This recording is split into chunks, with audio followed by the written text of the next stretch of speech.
We've never had it so good. Britain is richer than at any point in its history. Almost 3 times better today than 50 years ago. And yet, the evidence is that all the extra money isn't making us any happier. It could be making matters worse. From the olive groves of ancient Greece to the snow-capped peaks of the Himalayas, I've been on a journey to find out what happiness is, and looking at how, across the world, people are arguing we should worry less about being rich and more about being happy.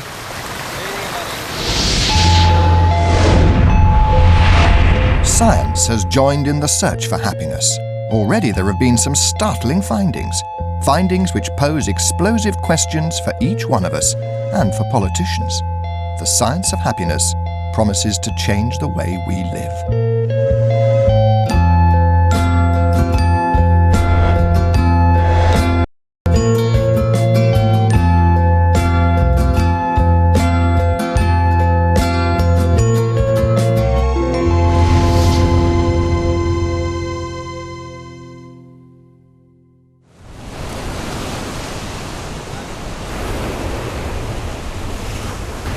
We all seek it, we all want it, but often it seems the more we look, the harder it is to find.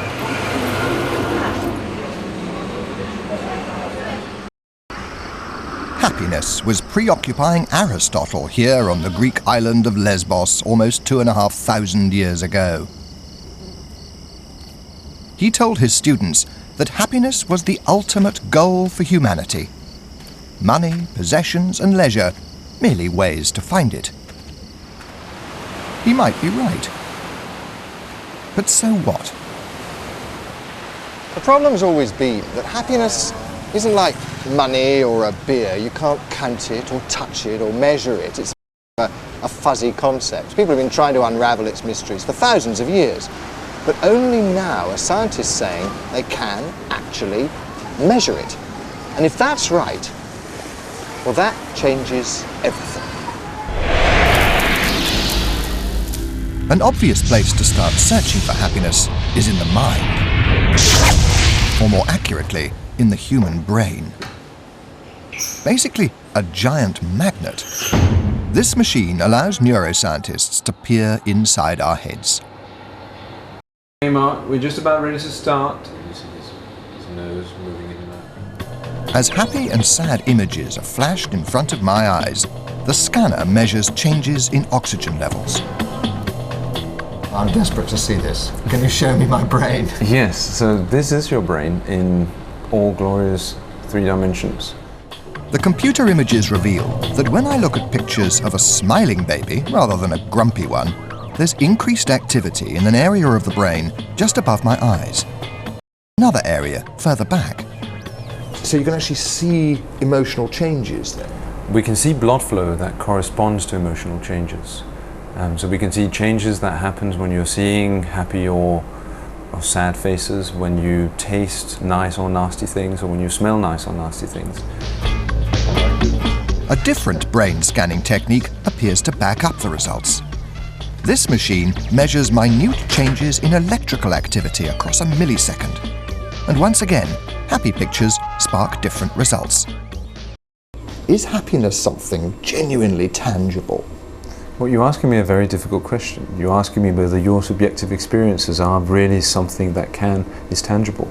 I think the answer from modern neuroscience and brain imaging in particular is that yes, it is very tangible. It does correlate with brain activity.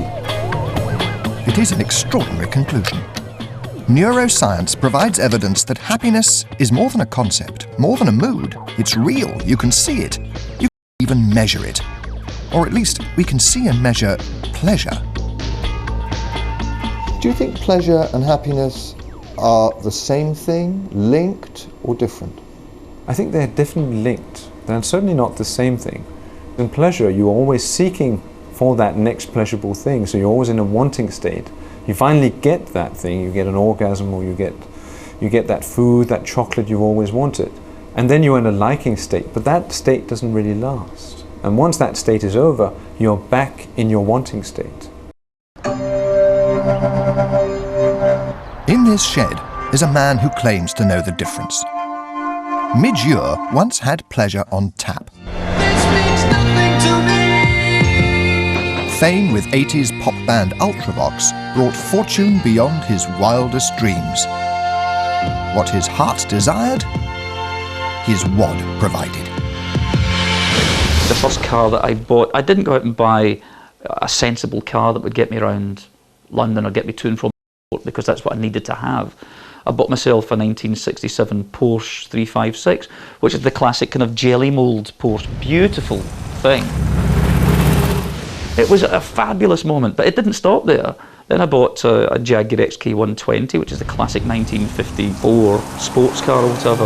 And I ended up with a fleet of classic cars and a Harley Davidson and all the stuff that a rock star should have. You really did feel a surge of real pleasure. Yeah, we used to have the Friday purchase, but you can only buy so much stuff. You can only use so much stuff. And then the kind of gaping holes in your life start to show again. You know, all I was trying to do was you know, fill in the gaps. All that pleasure, but it didn't translate into happiness. In fact, Midge fell apart. He ended up an alcoholic, his personal life a mess. Scientists have been trying to figure out how pleasure works. Instead of pop stars, they use rats. When they offered a rodent the choice of food or an electrical impulse triggering pleasure in the brain, it was pleasure every time, which is not a very happy story for the rat. Studies of humans suggest we're not that different to the rats. Like them, we are wired to seek pleasure, even if it doesn't bring us happiness. I think in many ways, if you want to define pleasure with respect to happiness, it's almost like happiness is a state, while pleasure is a fleeting moment in that state. As we progress in understanding what it is that gives us this lasting state, as opposed to just a quick fix, we may be actually getting closer to understanding what it is that makes us happy and what makes us stay happy.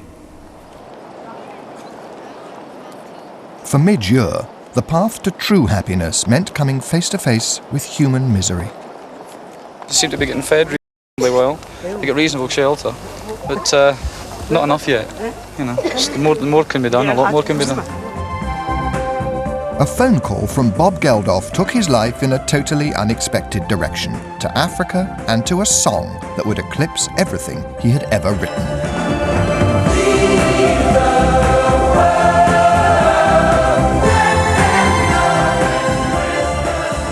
I've made music that's made some people happy. It doesn't compare with making a piece of music, a record, that's actually saved somebody's life. It's actually changed someone's opinion.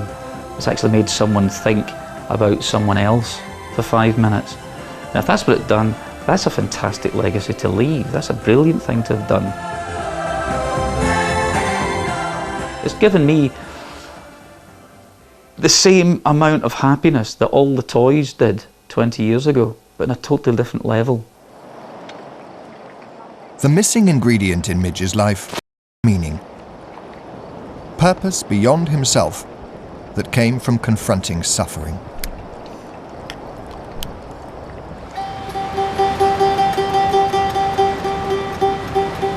Defining happiness is no easy matter. Joy, bliss, satisfaction, well-being, fulfillment. 100 words to describe good feelings. 100 reasons for suspecting that the zones of the brain tell only part of the story.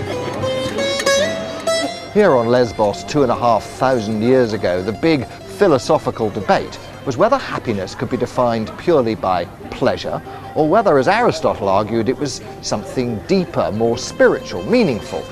And the amazing thing is that all these years later, and some of the world's greatest thinkers are arguing about exactly the same thing. The debate is critical, because if we want to increase happiness, we need a way of measuring it. A measure that includes all the different ways we experience happiness.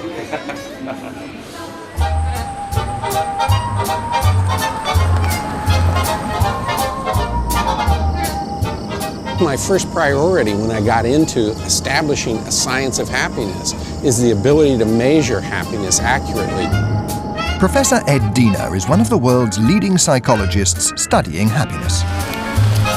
He argues that measuring what scientists prefer to call subjective well-being is actually very simple. It may sound silly, but we ask people, how satisfied are you with your life? 1 to 7. How happy are you? 1 to 7, 1 to 10. And the interesting thing is that produces real answers that are valid. They're not perfect, but they're valid. And they predict all sorts of real things in their lives. This debate's important, isn't it? Because the problem with subjective well-being, the thing that you care about so much, is that it is subjective. And the policymakers don't like subjectivity, do they? They want something that's objective, that they can really hold on to. The measures are not perfect, and we are still working on them. Yet I think, and I think we have a ways to go. And yet I think they are in many ways as good as the measures economists use. It's a remarkable claim. Simply by asking people, we have a measure of happiness that's as good as the economist's measure of poverty or growth. And if true, governments could be judged by how happy they make us.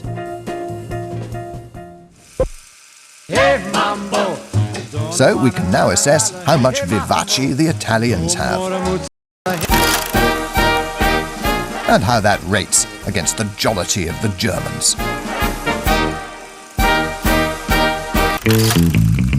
The league tables show rich countries do tend to be happier than poor ones.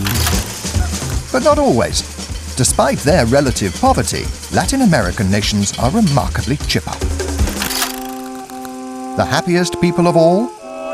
Well, by some measures, the secret of bliss is to be Swiss. And for the greatest spot on the planet, head for Belarus. Everyone loves the ratings game, but what does it really tell us? The countries that are happiest tend to be democratic. They tend not to have dictators. They tend to be stable. They have a system that's in place, that's working. They tend to be the richer countries in the world, although like individuals, once you get to a certain level of wealth, after that it doesn't matter. And that certain level is when average incomes top about £10,000 a year. So what about the UK? Well, we've passed the point when wealth makes a big difference, so are we dancing for joy or grumbling into our pint? To find out, NOP conducted an opinion poll for us by telephone. How do people rate their lives overall out of 10? The average? 7.3, which would put the UK some way down the world rankings. We've also repeated a question first asked in the 1950s. Back then, 52% of people said they were very happy. Today, it's fallen to 36%. When we measure happiness, it predicts real things. It predicts the likelihood somebody will commit suicide. It predicts health. It predicts how you perform in the workplace. So there's real outcomes. That shows that these measures are tapping something real. In our Happy Lab, we've set up a series of experiments to test just that. Is happiness as powerful a force as some scientists are now claiming? In this test, we're going to see how long two of our volunteers can hold their hand in cold water and whether happiness can give them staying power. Stormy weather. Craig didn't score that high happiness questionnaire. Together. So how are you? Okay. Cold, obviously, yeah. You're doing very well. You're nearly half a minute into it. Half a minute now. Okay, that hurts. Okay? Yeah. Great, thank you very much. It was 32 seconds. Fantastic. If you can put your hand into And now it's Tracy's turn. and then take it out. She has one of the highest happiness scores. Here we go. Walking, dear, it's delightful, it's delicious, it's lovely. How happy do you think you are? Very happy. You think very happy? Yeah, good moment of my life, but generally very happy. Delightful, it's delicious, it's lovely. 16. Thank you very much. The result doesn't prove anything on its own, but it backs up a wealth of other data. We know from the research that positive emotions enhance our resilience, and this is what is happening here. And we usually think the positive emotions are momentary, it comes and goes. But in fact, it's not the case, because positive emotions build our resilience. Is it happiness which makes us more resilient? Or might it be the other way around? That more resilient, healthier people are happier? Which is where the Nuns of Milwaukee come in.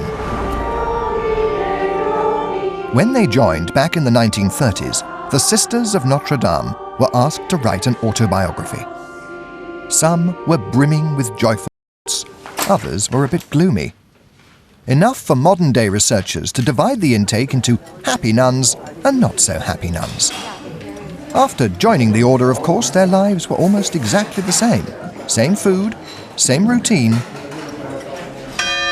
but not the same life expectancy. Among the grumpy nuns, 2/3 had been buried in the convent graveyard before their 85th birthday. Among the happy nuns, 90% were still alive.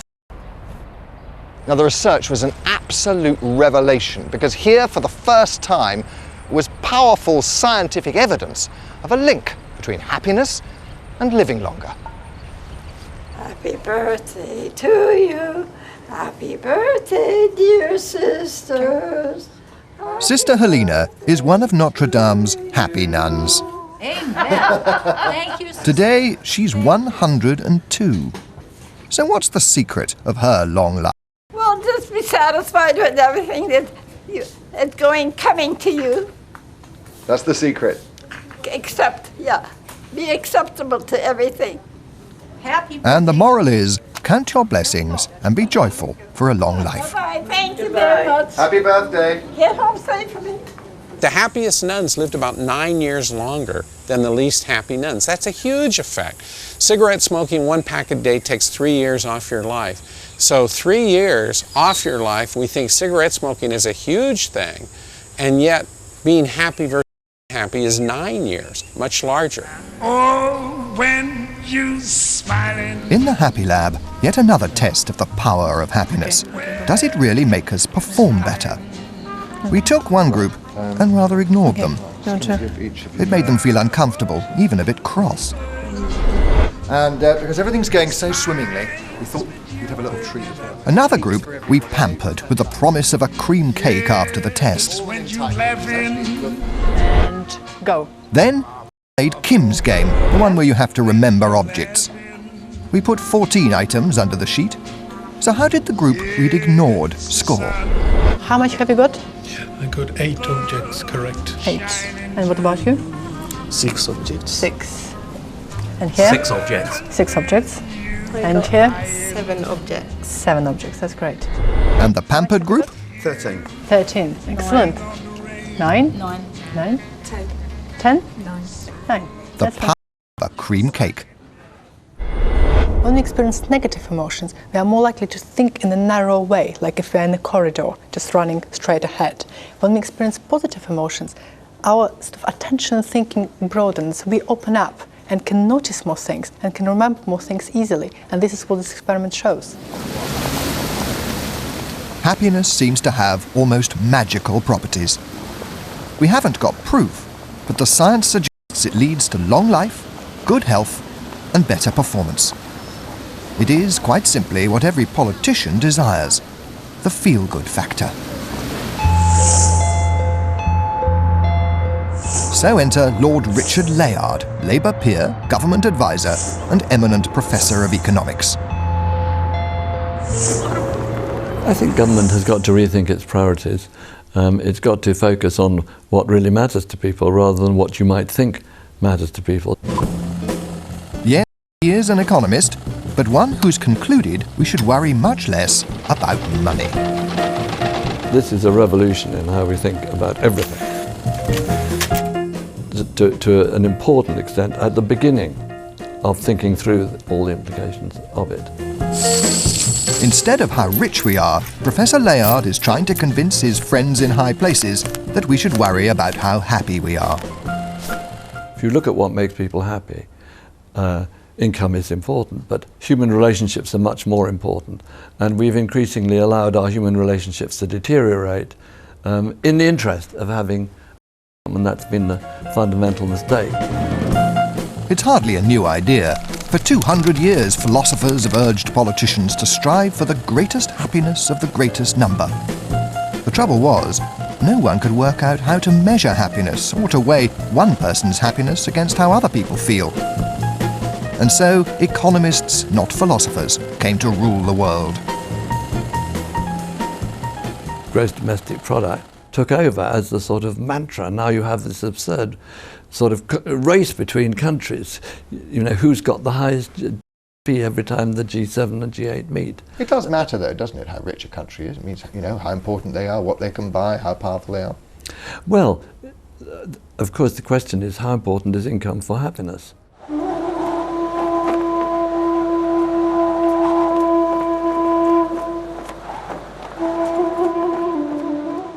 There is actually one country in the world that does put happiness at the heart of government. In the Himalayan kingdom of Bhutan, politicians must consider every policy for its impact not only on GDP, but also on GNH, gross national happiness.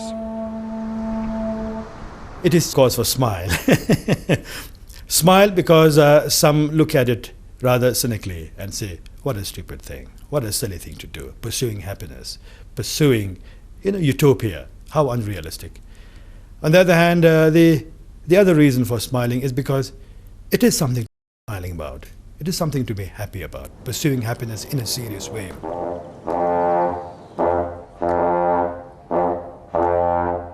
And they are serious. The politics of happiness has led Bhutan to make very different decisions from countries simply searching for wealth. This absolute monarchy has banned tobacco, advertising hoardings, even plastic bags, on the grounds that overall they make the country happy. It does mean, of course, that Bhutan is not as rich as it might have been. One wonders, why is it that Bhutan happens to be the first to be considering such a process, when happiness is the ultimate desire of every human individual? Why is it that no other country applies this as the basis for policy, for programs, and for resource allocation? In a way, we are pioneers, and it is that we should find ourselves to be so. We should actually be in company with the rest of the world. The British government isn't about to dump GDP in favour of GNH, but something quite remarkable is happening in Whitehall. Remember those figures about how we're 3 times richer than we were 50 years ago, but no happier? Well, quietly, without fanfare, powerful voices are urging ministers to consider a happiness strategy. Some of the work going on at the moment within government is to look at, well, what would be the conditions, how would you do it? Government hasn't set a target to date, but is thinking about how at least you would measure it. More than that, did you know that every local authority in England and Wales now has a duty of well-being? They are legally bound to try and make us happier. And nationally, one government department, DEFRA, sees its core purpose as improving health and happiness. The idea seems to be catching on. I'm hoping that each government department will review its objectives and see how closely those are in line with the idea of promoting the happiness of the people. And I think you may find that a lot of the objectives are couched in terms of wealth creation without any serious consideration of the costs of that. The trouble is, making people happy is not as easy as it sounds. To some, happiness is Ferrari-shaped, or at least they wish they had the requisite £150,000 to see if it is. But the happiness scientists point to a problem in the transmission. The first time you sit in the leather seats and hear the engine roar, there is quite a rush of pleasure. But the second, third, or 100th time, it's not the same. We adapt to what we've got and start thinking that what would really make life complete is a Learjet.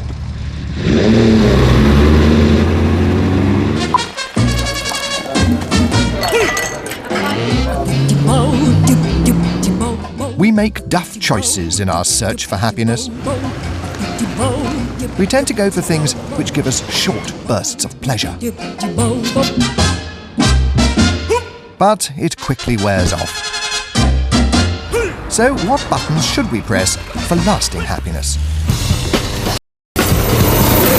Excellent. Well, this is the kind of thing that happiness scientists and even government advisors recommend. Volunteering. Maybe as a lifeboat man. Thank you, Scott. The evidence is that places where people give up their time for others are happier than those where people don't. It's that meaning thing again. It can be fairly euphoric, especially if you've been searching for a long time and you find someone alive. It's fantastic. You do feel for people who are in trouble, and if you can make the contribution to actually save a life is an incredible feeling. That is a big buzz to save somebody's life. So it turns out it doesn't just feel good, but it's good for society. It's good for social relationships. Happy people are more likely to get married, stay married, have fulfilling marriages. Happy people volunteer more. Happy people are more likely to be leaders at work. They have better organizational citizenship at work, meaning they help the workplace. Happy people, on average, have better health than unhappy people. So, should government aim for the greatest wealth? Or should it aim for the greatest happiness? In our survey, a remarkable 81% wanted happiness as the goal. But are we in danger of creating a squad of happiness police with smile quotas and laughter targets? Is the logic of this happiness stuff the ultimate in nanny? I'm sure lots of ministers would be nervous about that. But it turns out that some of the key determinants of what make us happy are things over which we as individuals have relatively little control. About prevalent levels of community safety. Is it safe when I go out? How do other people in general behave? About the way in which a whole economy may be locked into a given path.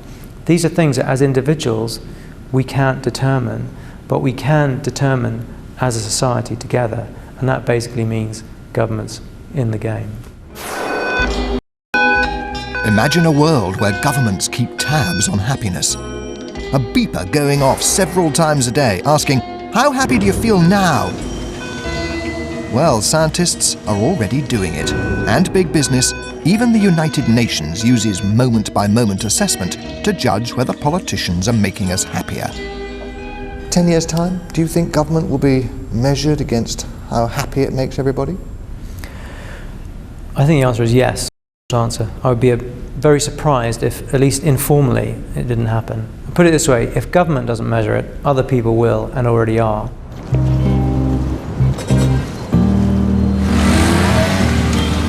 What would Aristotle have made of it all then? You know, I think a self-satisfied smile might have crept across his lips.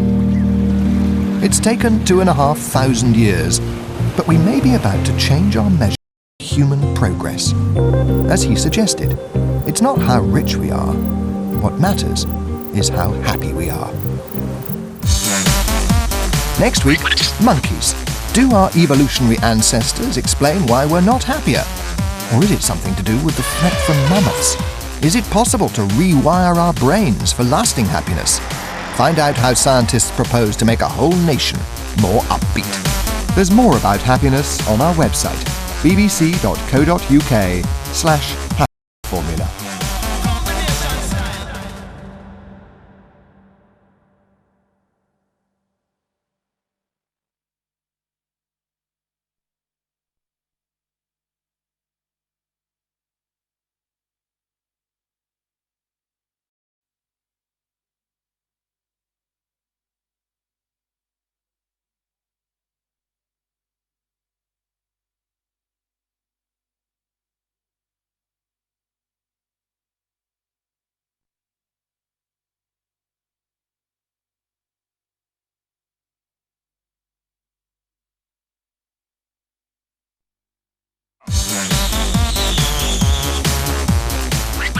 Our evolutionary ancestors seem happy enough.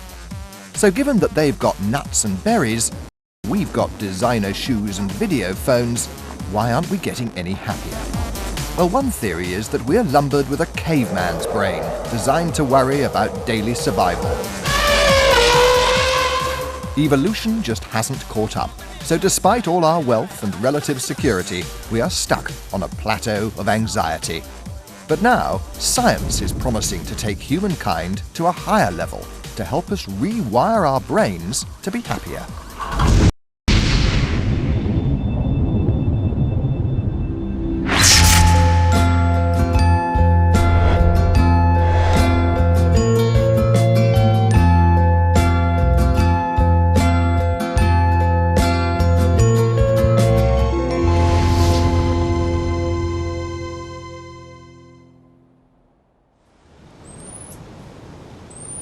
If we want to know what makes us happy, what we really want to understand is how we evolved why we're happy at all.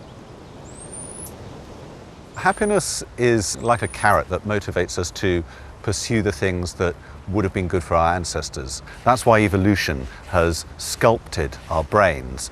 In fact, we need negative emotions a lot more than we need positive ones. There are hundreds or at least several dozen negative emotions, but there's only one positive one. Evolution, it appears, doesn't rate happiness as highly as unhappiness. Anger, envy, fear help us survive. Feeling good hardly gets a look in. And that's related to something that biologists call the life dinner problem. So if you've got a lion, for example, chasing a wildebeest, the lion will not run really usually as fast as most wildebeests. And that's because the wildebeest is running for his life, but the lion's just running for his dinner. So if the wildebeest doesn't get away, it's curtains. But if the lion doesn't get the wildebeest, well, there's going to be another one coming along soon. These days, catching our wildebeest could hardly be easier. We are built to get pleasure from things we once needed to survive. The danger now is overdose.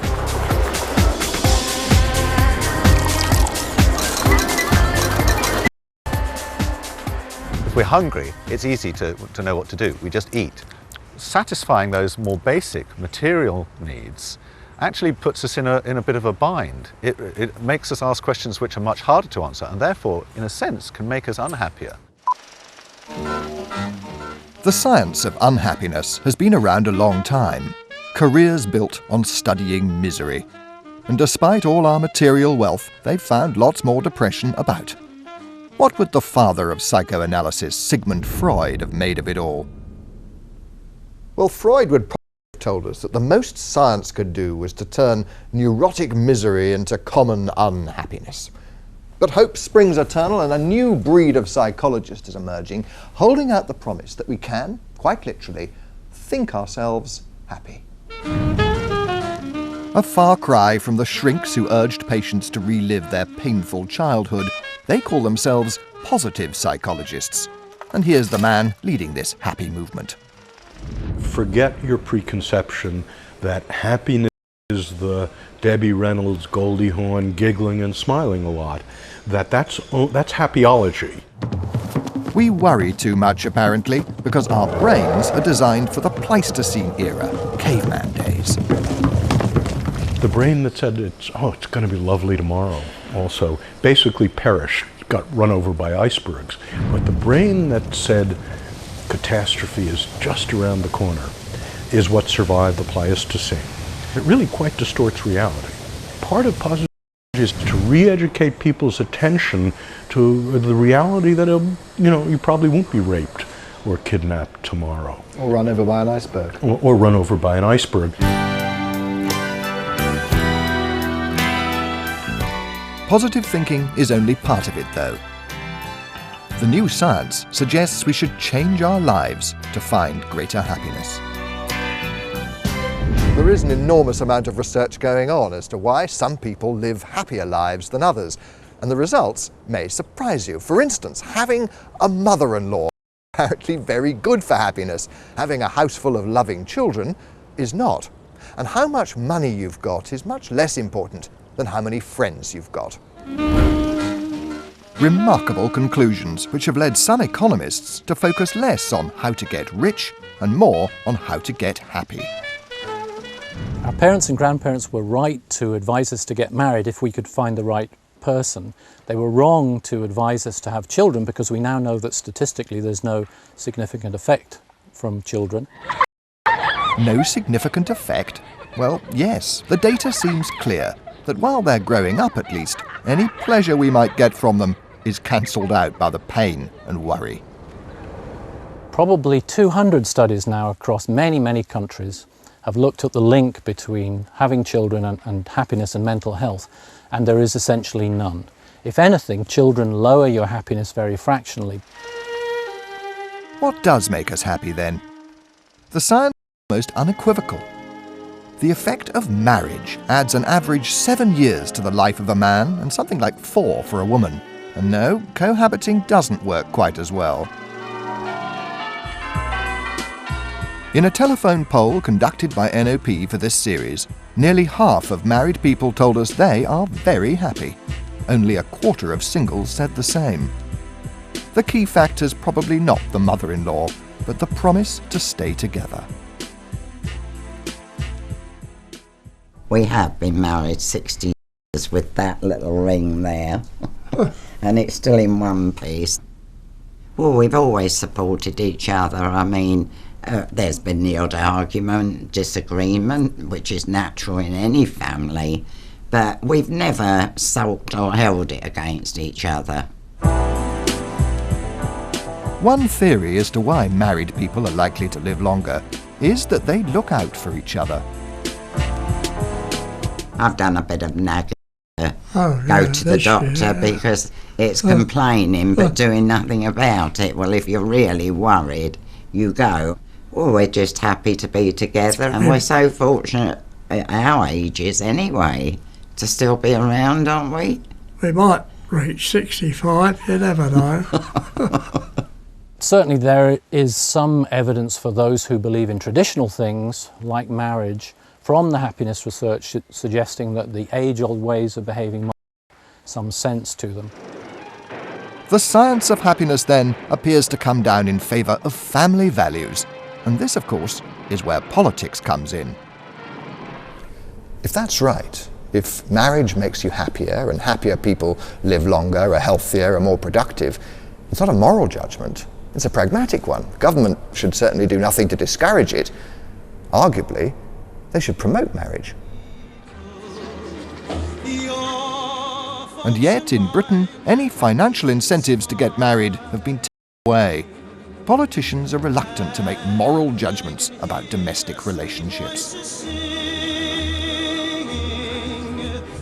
I mean, people will say marriage is a private institution between two people. Government should not be involved. They're wrong.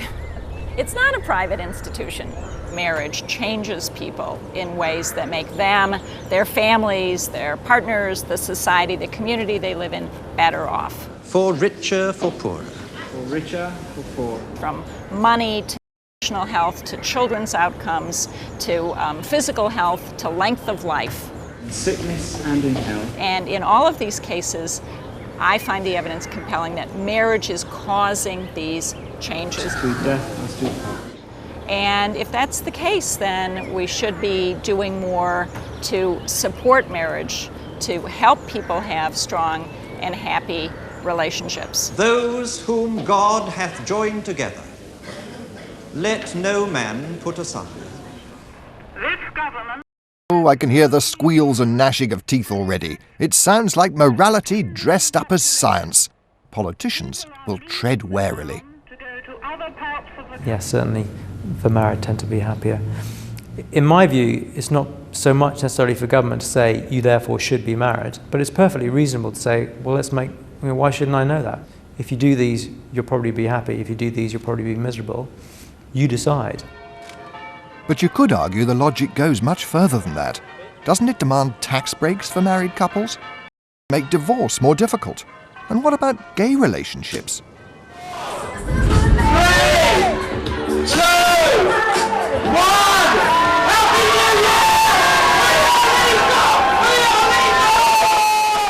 1! In Britain, of course, civil partnerships were made lawful last December, effectively giving same-sex couples similar rights to married people. That's it. On her finger. And hold it there and say to her, Ali, I give you this ring. Ali, I give you this ring. As a symbol of my love. As a symbol of my love. Politicians were accused by some of undermining traditional marriage. But if happiness rather than morality was the motivation, the decision was the right one. I think partly the reason for getting married is declaring how happy you are and sharing it with your friends. That's the bit I'm looking forward to. Friends and family, yes, definitely.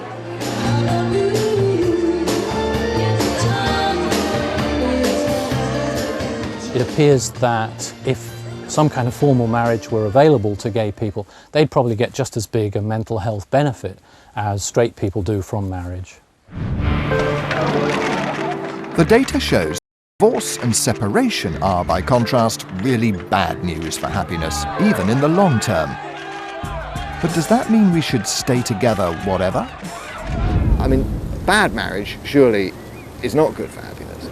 I think we talk about bad marriages as if it's a permanent condition, as if marriage is a piece of fruit that maybe rots. But in fact, often those problems are resolved, they go away, the marriage gets better. There will be some who wonder whether this is very much a personal crusade based on perhaps a religious or moral belief that marriage is a good thing. Is there any truth in that? No, actually I'm a demographer. Demographers don't care what you do as long as you let them count it. So what is it about marriage that makes us happy? Well, according to the latest research, the sex is better. More of it and a high quality, apparently. But there's something else. Human beings need to love and be loved. It's hardwired inside us. We are social creatures, and the science proves it. Friendship has a much bigger effect on average on happiness than a typical person's income itself, even though perhaps human beings don't realise that friends matter an awful lot more than money. Being an economist, of course, Professor Oswald has a formula to work out how much extra cash we'd need to make up for not having friends. The answer is £50,000. One of the most intriguing kinds of research shows that having a lot of friends helps your immune system. So people with strong friendship networks can ward off germs, can ward off viruses more effectively than others. How this happens we don't know, but the effects of friendship run very, very deep inside human beings. Say to your neighbor, and you matter to me. Your well-being, your progress. The science of happiness can occasionally sound like a song. Your joy, your happiness. Keep your marriage vows, love your neighbour, and the evidence is that belief in God tends to make you happier. Academics, it's all important to me because I love you. Our environment can be very lonely. Sometimes you could be in the midst of thousands of people and yet feel isolated. So what we do is we encourage people, talk to them. We all need each other. Religion presses two important buttons for happiness. It offers community and a belief in something beyond yourself. We're creatures of love, created by love, created with the love of God. Lean on me when you're not strong. I'll be your friend.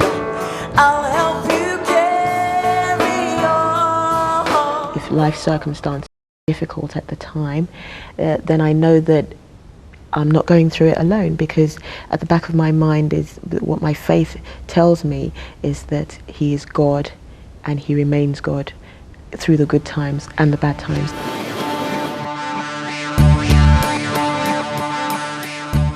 In our opinion poll, we asked people what happiness meant to them, and the results back up the science. The top answer was family and friends. But at number 2, something of a surprise: contentment and inner peace.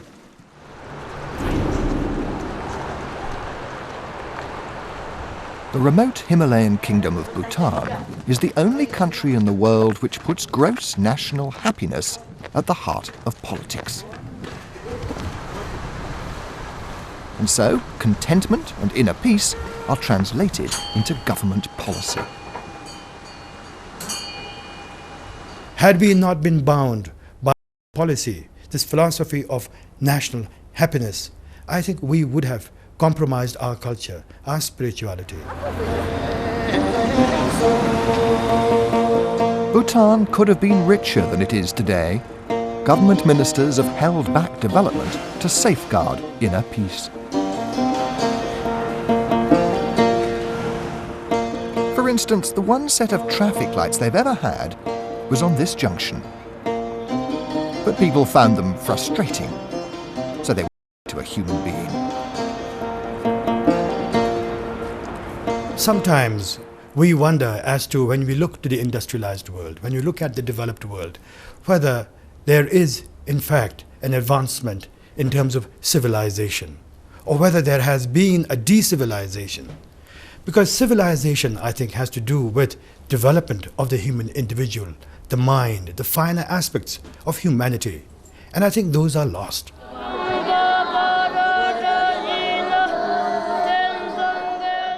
The path through meditation to tranquility is part of the character and culture of Bhutan, built upon this country's Buddhist traditions. They believe that you can think your way to happiness.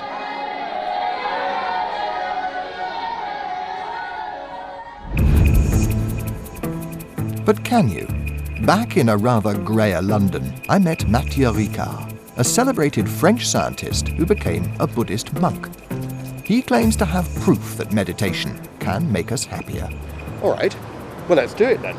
How do I meditate? Okay, for instance, you might put that coffee cup or a small flower in front of you, and you might choose a spot, like this white spot or red spot, and then just focus your attention on it. If you are well focused, somehow the mind also will become less busy with thoughts in a focused way. I suppose what's going on in my head is that I'm thinking, it's really not very interesting, that thing I'm looking at.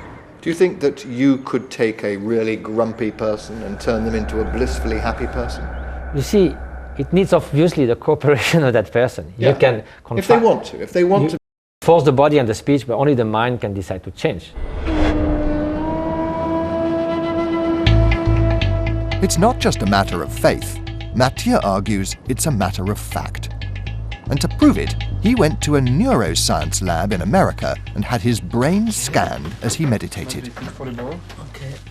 How would his brain compare with other people? Would there be any difference? There was so much difference that they were worried that, why? There must be some artifact in the machine, or maybe when you meditate, you are either smiling blissfully or frowning so much that it sends all these electrical waves on your scalp, and then it messes up the measurements. But it wasn't a problem with the machine. The results suggested that through meditation, Mathieu had effectively rewired his brain. The fact that a Buddhist monk can train his brain to be happier is in effect the bedrock for a new science, positive psychology. In the same way that traditional psychology takes a depressed person and makes them less depressed, positive psychologists take a happy person and make them even happier. By using the interventions of positive psychology to increase positive emotion, to increase engagement, to increase meaning, people actually might be physically healthier, they might even live longer, and they might do better in their jobs. Sounds great, but how does it work? Positive psychology has a few simple rules. Challenge negative thoughts. Play to your strengths. Seek out meaning in your life. And count your blessings. So, there will be those who say, come on, there are grumpy people in the world, there are jolly people in the world, and if you're born grumpy, you're always going to be grumpy. Right. The best you can do with positive emotion, I think, is you can get people to live at the top of their set range. So I think you've got about 10 to 15% leverage, but you can't take a grouch and make him giggle all the time. Nevertheless, positive emotion is seen as engine oil for the wheels of happiness. In our so-called Happy Lab, we tested the claim that it has the power to increase creativity and performance.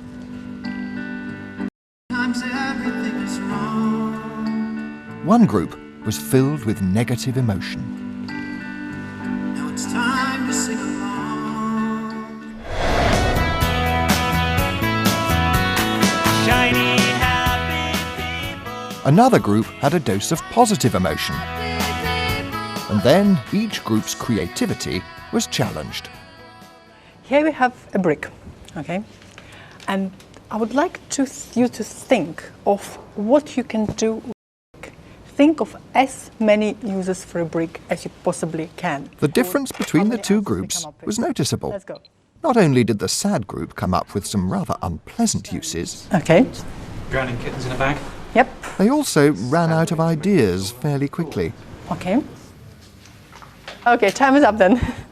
And I'm going to monitor. Whereas the group exposed to the happy pictures were brimming with imagination. Okay? Bookshelves. Bookshelves? Discussion machine. Yes? It's been said. It's been said. Okay. Time is up. Let's see how many you've got. 47.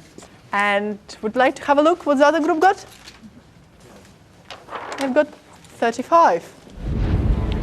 So the next question is, I suppose, that if you can do it for the individual, you can make a person feel more optimistic, happier, can you pull the same trick for a nation?